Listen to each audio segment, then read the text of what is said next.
우리 하나님 말씀 보도록 하겠습니다. 하나님 말씀 히브리서 11장 1절에서 3절 말씀입니다. 믿음은 바라는 것들의 실상이요 보이지 않는 것들의 증거니 선진들이 이로써 증거를 얻었느니라. 믿음으로 모든 세계가 하나님의 말씀으로 지어진 줄을 우리가 아나니 보이는 것은 나타난 것으로 말미암아 된 것이 아니니라. 아멘. 우리가 이번 주부터는 히브리서 11장의 믿음에 대해서 살펴봅니다. 목장 교재를 또 활용하고 있지만 좀 더 세밀하게 구체적으로 또 살펴보는 시간들을 갖습니다. 믿음 첫 번째 시간, 믿음 없이는 도저히 살 수 없다라는 제목으로 우리 말씀 증거합니다. 믿음 없이는 도저히 살 수 없다. 그리스도인을 다른 말로 신자라고 합니다. 신자는 말 그대로 믿는 사람이란 뜻 아니겠습니까? 믿는 사람의 신자의 믿음은 두 가지 중요한 기초가 있습니다. 첫 번째 믿음의 기초는 믿음의 대상이죠. 믿음의 대상이 분명한 믿음을 갖고 있어야 됩니다. 우리는 성삼위 하나님을 믿습니다. 성부 하나님, 성자 하나님, 또 성령 하나님이신 삼위일체의 하나님을 믿고 있습니다. 또 우리가 믿는 종교를 세상에서는 기독교라고 합니다. 기독교가 뭡니까? 그리스도를 믿는다라는 뜻이죠. 예수 그리스도를 믿는 종교가 바로 기독교입니다. 우리는 성자 예수님이 나의 죄를 위해서 죽으시고 3일 만에 부활하셔서 나의 죄를 모두 용서해 주신 구세주 하나님으로 믿습니다. 삼위일체 하나님을 믿으면서 그 성자 하나님이신 제2위 하나님이신 예수 그리스도께서 우리의 구세주 되심을 우리가 믿음으로 고백을 합니다. 그래서 예수를 부인하고 성삼위 하나님 외에 다른 것을 믿는 것을 배교 또는 배신이라고 말할 수 있습니다. 두 번째 믿음의 기초는 믿음의 내용이죠. 믿음의 대상이 분명해야 되고 무엇을 믿느냐는 믿음의 내용을 우리가 알고 있어야 됩니다. 우리는 하나님의 약속을 믿습니다. 말씀으로 천지를 창조하신 성삼위 하나님께서 우리 백성에게 하신 그 말씀을 우리가 믿습니다. 그리고 그의 백성에게 약속하신 말씀을 온전히 쫓고 준행하는 자를 우리는 신자라고 합니다. 믿음의 내용이 담긴 그 성경을 경외하고 사랑하는 사람을 우리는 신자라고 합니다. 그러니까 이렇게 하나님을 믿고 그리고 하나님의 말씀과 약속을 믿는 삶을 한 단어로 뭐라고 합니까? 신앙이라고 하는 거예요. 신자가 하나님을 믿고 하나님의 말씀과 약속을 믿는 삶이 신앙적인 삶인 거예요. 성삼위 하나님이 살아계심을 믿고 그 성삼위 하나님께서 우리에게 약속하신 것을 신뢰하며 사는 것, 그게 바로 신앙한다 이렇게 말할 수 있습니다. 신앙을 보여주는 성경이 바로 히브리서 11장이죠. 그래서 히브리서 11장을 연구하는 것은 구약 성경 전체를 연구하는 것과 같다라고 합니다. 히브리서 11장에 나타난 믿음의 사람은 구약의 역사를 만든 사람이기 때문입니다. 그래서 구약이 어떤 이야기인가라고 짧은 시간에 알기를 원하면 히브리서 11장을 읽으면 된다는 거죠. 그 속에 믿음의 사람이 어떻게 역사했고 그 믿음의 사람을 향한 하나님의 섭리가 어떠했는지를 압축적으로 보여주고 있습니다. 여기서 우리가 알아야 될 것은 히브리서 11장은 믿음을 정의한 것이 아니에요. 히브리서 11장은 믿음을 정의하고자 기록한 것이 아닙니다. 정의는 한 가지여야 되잖아요. 그죠? 믿음에 대한 정의는 딱 한 가지여야 되는데 히브리서 11장은 12명이 넘는 사람들에게 제각기 다른 믿음을 말하고 있어요. 아브라함은 믿음으로 어떻게 했다. 야곱은 믿음으로 어떻게 했다라고 하면서 믿음이 사람마다 다르게 표현되고 있죠. 그러니까 히브리서 11장은 믿음을 정의한다기보다는 믿음의 성격을 설명하고 있습니다. 믿음이 어떻게 표현되는가를 설명하고 있는 장이 히브리서 11장이에요. 그 사람에게 믿음이 있다라고 한다면 그 믿음이 어떻게 표현되어지는가, 또 그 표현된 내용을 보면 그가 믿음이 있다 없다를 알 수 있다라고 역으로 생각할 수 있습니다. 저 사람이 참으로 하나님을 사랑하고 그리고 하나님의 약속을 믿는 사람인가라는 것은 그가 어떻게 살고 있는가, 그가 어떻게 표현하고 있는가를 읽어보면 그 뿌리 속에 믿음이 있는가 없는가 우리가 어느 정도는 사실 가늠할 수 있습니다. 그래서 바른 믿음은 우리로 하여금 믿음 없는 자와 다른 삶을 살게 되는 거죠. 그 믿음의 역사는 믿지 않는 자와 믿음이 없는 자와 분명히 다르게 살게 한다는 거예요. 단순히 그의 신앙 고백만 다른 것이 아니라 행동이 다르고 태도가 다르고 말이 다르고 전 인격적인 반응이 불신자와 신자는 분명히 다르게 되어 있다는 거예요. 그래서 그가 예수를 고백하지 않아도 그의 삶을 보면 그가 예수를 믿는 자라는 것을 우리는 알 수 있다는 거예요. 여기 불신자가 있고 신자가 있는데 저한테 아무 말도 안 합니다. 불신자인지 신자인지 말도 안 해주고 누가 신자인지 맞춰보세요라고 합니다. 그럼 나는 하루의 시간만 주세요. 그래서 몰래 그 하루의 삶을 추적해보면 누가 신자인지 누가 불신자인지 거의 맞출 수 있다라는 것이죠. 그래서 히브리서 11장의 믿음의 영웅은 믿음 때문에 세상 사람과는 다르게 살았습니다. 상식 밖의 삶을 산 사람도 있고 기가 막힌 삶을 산 사람도 있고요. 놀라운 삶을 산 사람도 있고요. 하나님께서는 그들의 태도와 그 행동을 보고서 너희는 믿음의 사람이다 라고 평하셨다는 거예요. 그의 고백을 가지고 믿음의 사람이다 라고 인정한 게 아니라 그들이 어떻게 살았다는 그 인생의 전기를 평가하면서 너희는 믿음의 사람이다. 믿음은 입술의 고백이라는 1차원에 머물지 않고 행동과 결단으로 표현된다. 이것을 강조하는 성경이 히브리서 11장이죠. 히브리서 11장의 믿음의 영웅은 보통 사람으로 태어났습니다. 그죠? 그 믿음의 영웅들이 태어날 때부터 영웅이 아니었습니다. 모세도 그렇고 이삭도 그렇고 그들을 이 모세나 이삭은 좀 태어날 때 좀 이게 좀 뭐라 그럴까요? 좀 희한하고 신기스러운 방법으로 태어났지만 유별난 성장 배경은 또 없죠. 하지만 대부분의 하여튼 사람들은 이 보통 사람으로 태어났지만 그 보통을 넘어선 영웅이 되었다라고 말합니다. 근데 그들이 어떻게 영웅이 되었느냐? 그들 속에 역사한 믿음 때문이다. 이렇게 말하고 있습니다. 그럼 믿음이 대체 뭐기에 이 보통 사람을 영웅으로 격상시켰는가? 답은 어디에 있냐면 여기에 있습니다. 오직 의인은 믿음으로 말미암아 살리라. 전 이 말씀에 있다고 믿습니다.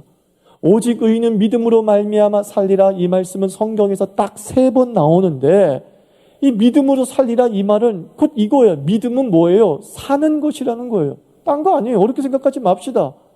믿음은 사는 거예요. 믿음은 생명력을 부여합니다.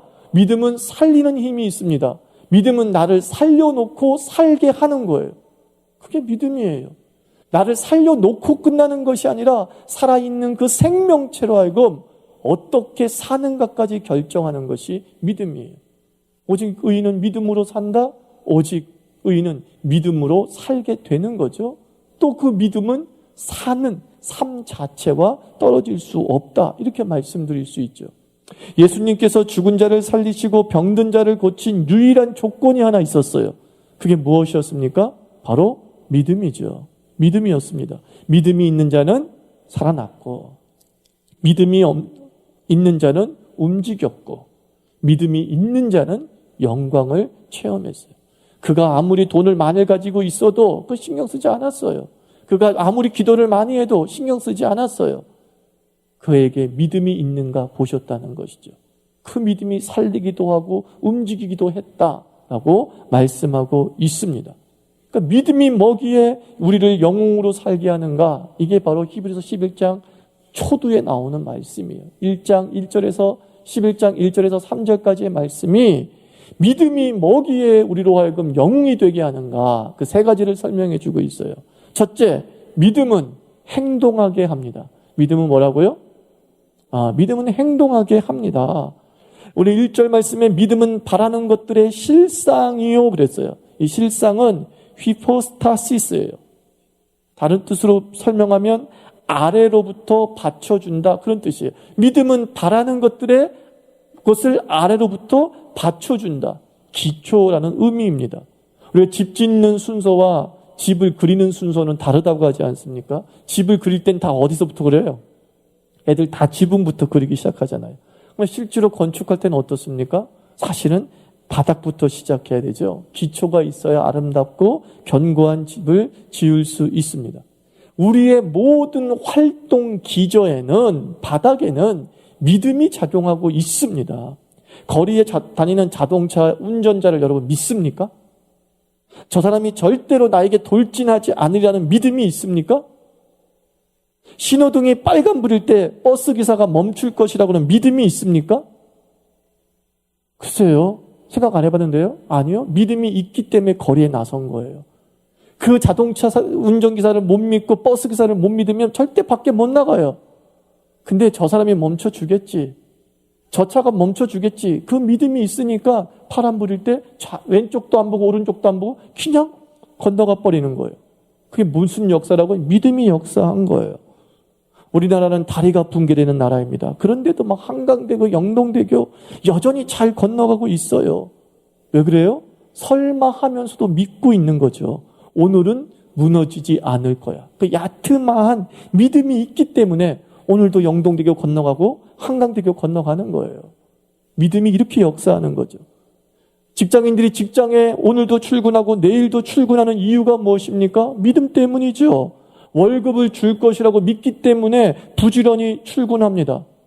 어떤 직장인은 회사가 부도 직전의 상황에 몰리고 월급을 못 줄 것이 뻔하니까 출근을 하지 않는 사람도 있었다라고 합니다. 믿음이 안 가는 거죠. 내가 나가봤자 월급 못 받는데 뭐하러 나가지? 라는 거예요. 근데 월급을 준다는 믿음이 있기 때문에, 월 말에는 나에 대한 노동의 대가를 준다는 믿음이 있기 때문에 오늘도 출근하는 것이죠.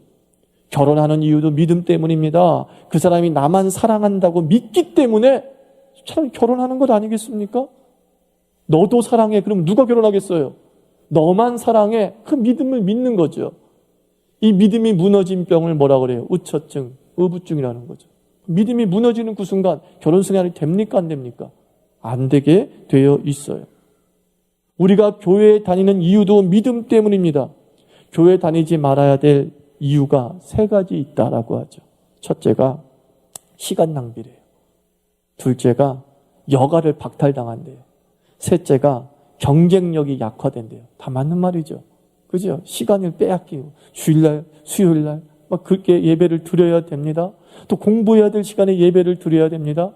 정말 더 노력해도 모자랄 판에 예배를 2시간, 3시간 드리라고 말하니까 시간을 많이 빼앗기고 경쟁력이 약화될 수밖에 없죠. 그러니까 교회를 못 다닐 이유가 우리 주변에 충만해요. 그럼에도 불구하고 좀 믿음이 있노라고 하는 신자들은 주일 예배 드립니다. 수요 예배 드립니다. 금요 새벽 드립니다. 새벽 기도 드립니다. 일주일에 3번 이상 교회에서 예배하는 이유가 뭐죠? 이렇게 교회 다니지 않을 이유가 분명함에도 불구하고 믿음 때문이에요. 무슨 믿음 때문입니까?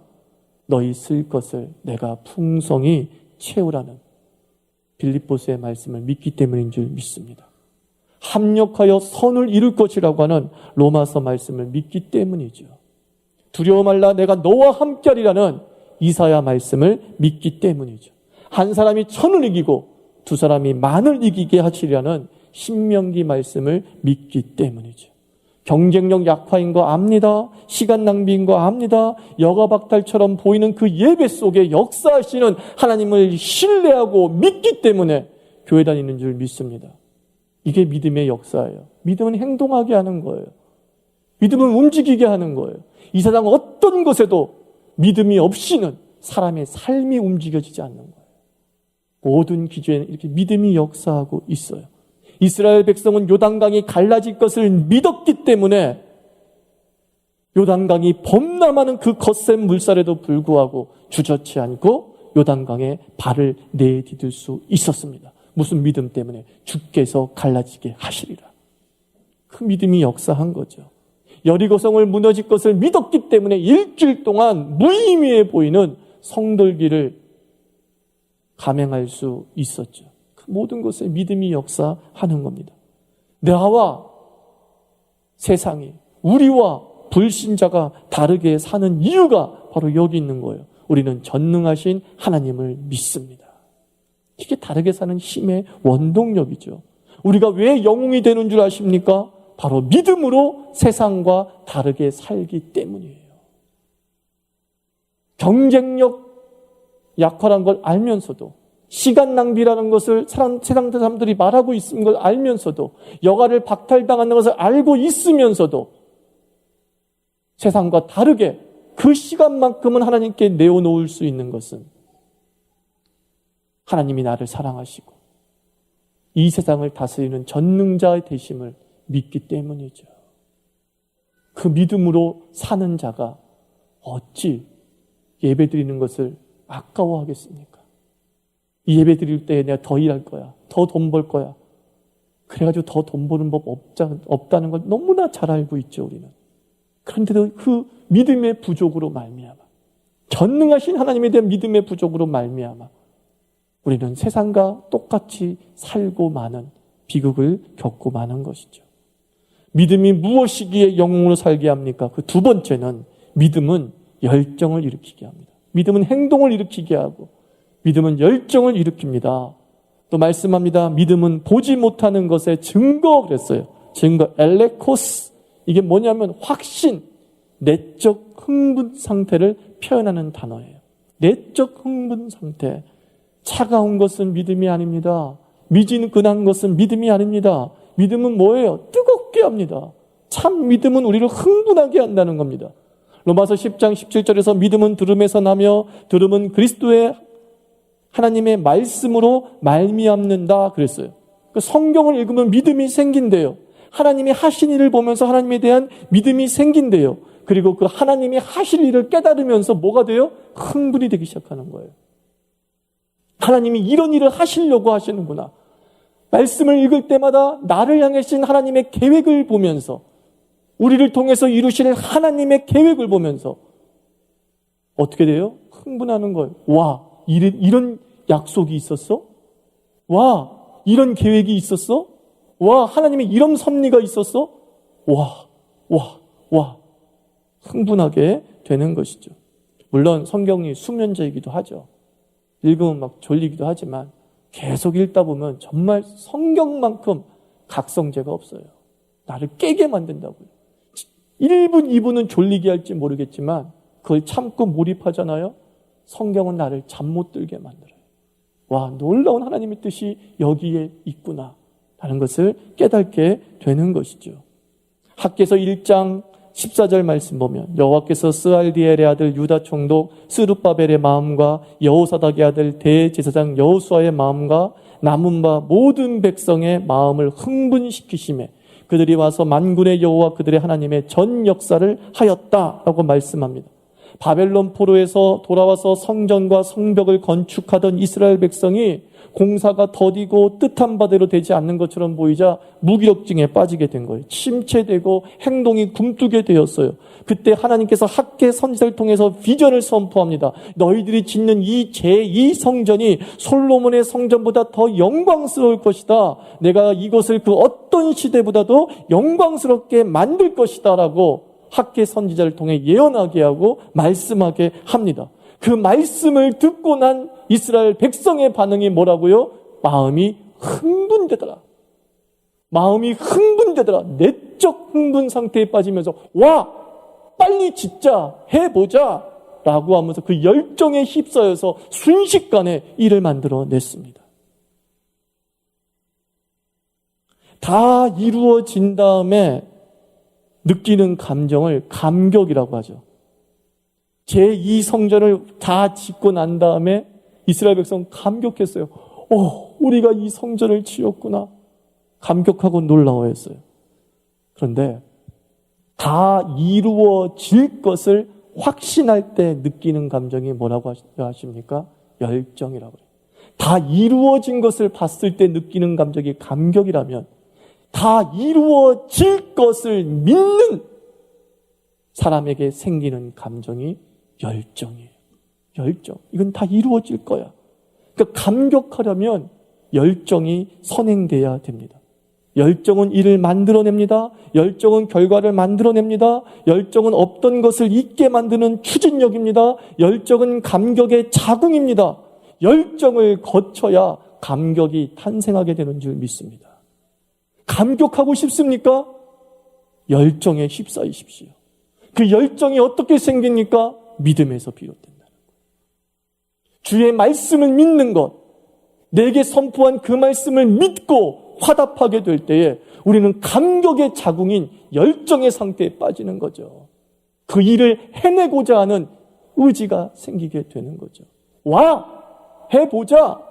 무너진 성벽을 재건하는 열정의 힘으로 몇 날 못 되어서 52일 만에 성벽을 바라보는 그 감격의 그리스도인이 바로 우리가 될 줄 믿습니다.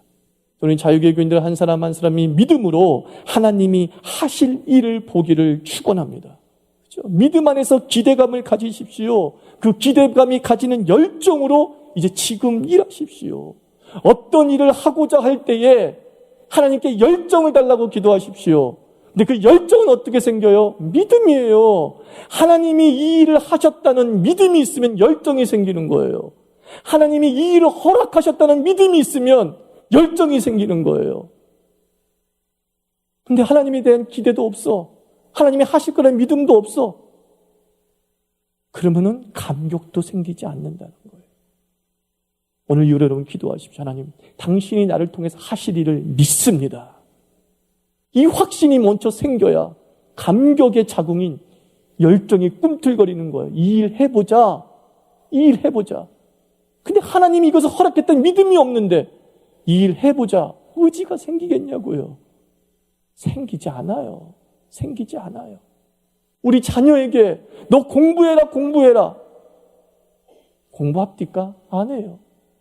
그러면 만약 그 자녀를 향해서 하나님이 너를 향한 놀라운 계획을 갖고 계신다는 것을 그 아이가 믿기만 하면 그 아이는 그 계획을 이루기 위한 과정에서 공부가 필요하다면 공부에 빠지는 거예요.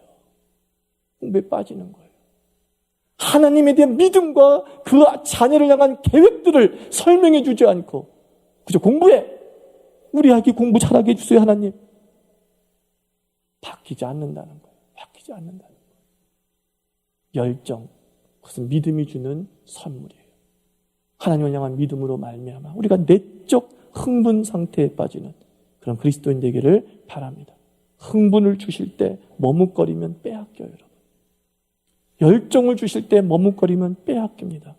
말씀을 주실 때 불타오르는 그 무엇인가 있다면 그 믿음의 땔감을 삼아서 열정의 추진력을 가지고 하고자 하는 일을 밀고 나가야 되는 것이지.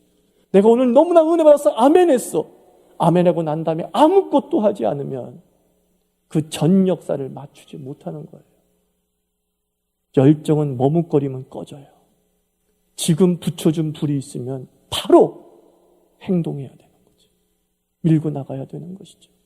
그때 우리는 다시 말씀드려요. 다 이루어진 일을 느낄 때 생기는 감정인 감격을 누리게 될 줄 믿습니다. 세 번째, 믿음이 어디에 우리를 영으로 살게 합니까? 믿음은 이제 열매를 맺게 하죠. 선진들이 이로써 증거를 얻었다 해서 이 증거는 앞에 증거 좀 달라요. 말투레오는 물증을 얘기하는 거예요.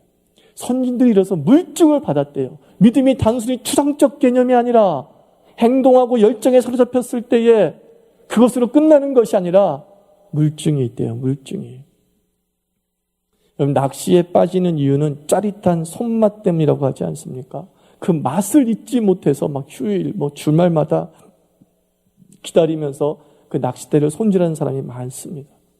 우리가 하나님을 믿는 이유도 저는 이 짜릿한 물증 때문이라고 봅니다.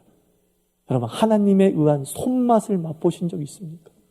그 신앙의 손맛을 맛본 적이 있습니까? 믿음은 허상이 아니라 실상이라고 했습니다. 먼 미래, 내 시대와 상관없는 역사가 믿음이 아닙니다. 믿음은 내가 사는 지금, 내가 숨쉬는 이 땅에서 역사를 일으킨다. 성경은 말씀하고 있습니다. 우리가 쉬지 않고 기도하는 이유도 뭐예요? 물증이 따라오기 때문이잖아요. 손맛을 느꼈잖아요. 그 그것 때문에 우리는 쉬지 않고 기도합니다. 기도할 때마다 응답의 손맛을 더 느끼기 때문에 우리는 더 기도하게 됩니다. 하나님을 믿고 하나님의 약속을 믿고 움직였을 때 한 번도 낭패를 겪은 적이 없다라는 그 물증, 선진들이 이로써 증거를 얻었다. 이게 뭐예요? 성도들이 간증했다. 이런 건 아니겠습니까? 예수님 이후 수천만의 사람들이 하나님의 역사하심을 증거했습니다. 예수 믿는 자에게 주신 하나님의 영광을 맛봤다고 전했습니다. 믿음의 선진들이 왜 그리도 믿음으로 살라고 하고 기도하라고 하고 주께 순종하라고 하고 주의 영광을 위해 살라고 합니까? 왜 주의 말씀을 믿으라고 합니까? 하나님께 돈 받아 먹었나요? 아니죠. 체험했기 때문이죠.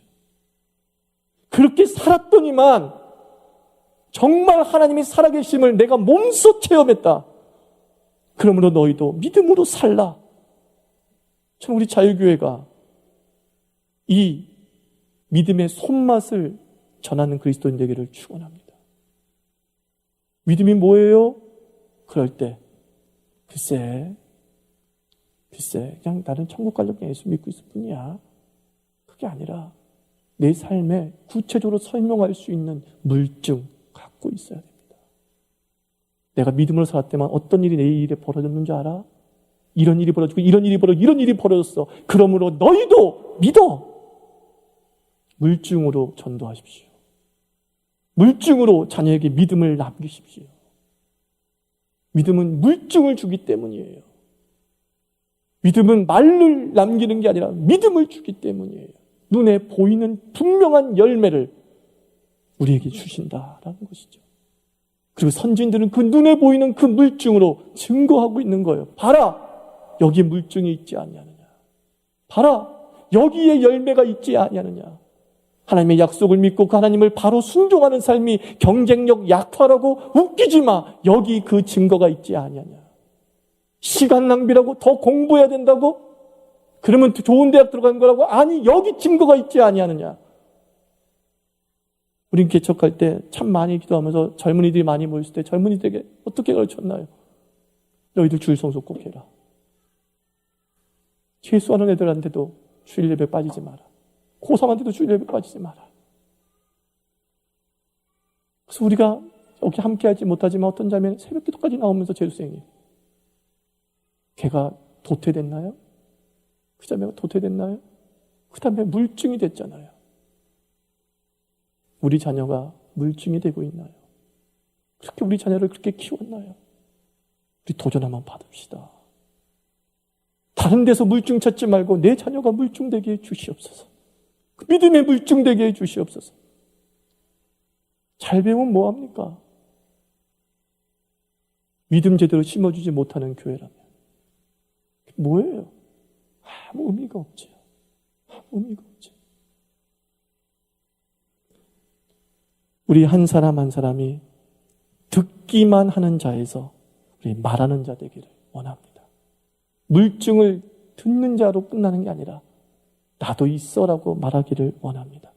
우리도 그 선진, 그 조상의 반열에 들어가기를 바랍니다. 믿음으로 이룬 물증을 보여주면서 하나님에 대한 믿음을 자극하는 그런 영웅 되기를 주의 이름으로 축원합니다. 우리 말씀을 맺습니다. 선언하겠습니다. 따라하십시오. 나는 믿음의 사람이다. 나는 하나님을 믿는다. 나는 하나님의 말씀을 믿는다. 나는 믿음으로 행동할 것이다. 나는 믿음으로 열정을 불태울 것이다. 그리고 나는 믿음으로 열매를 맛볼 것이다. 그런 믿음을 우리 믿음장을 묵상하며 발견하는 그리스도인 되기를 주의 이름으로 축원합니다. 같이 기도합시다. 하나님 아버지, 믿음으로 삶은 다 해결되는데 알량하게 믿었습니다. 양다리 걸치며 믿었습니다. 하나님 전폭적으로 믿기를 원합니다. 전폭적으로 믿기를 원합니다. 우리 삶의 그 믿음의 물증을 듣기만 하는 자에서 이제 전하는 자가 되게 해 주시옵소서. 체험을 보여주는 자 되게 하여 주시옵소서. 함께 믿음의 강화를 위해서 전폭적인 믿음을 위해서 기도하도록 하겠습니다. 하나님 아버지, 주여, 하나님 아버지, 주의 거룩하신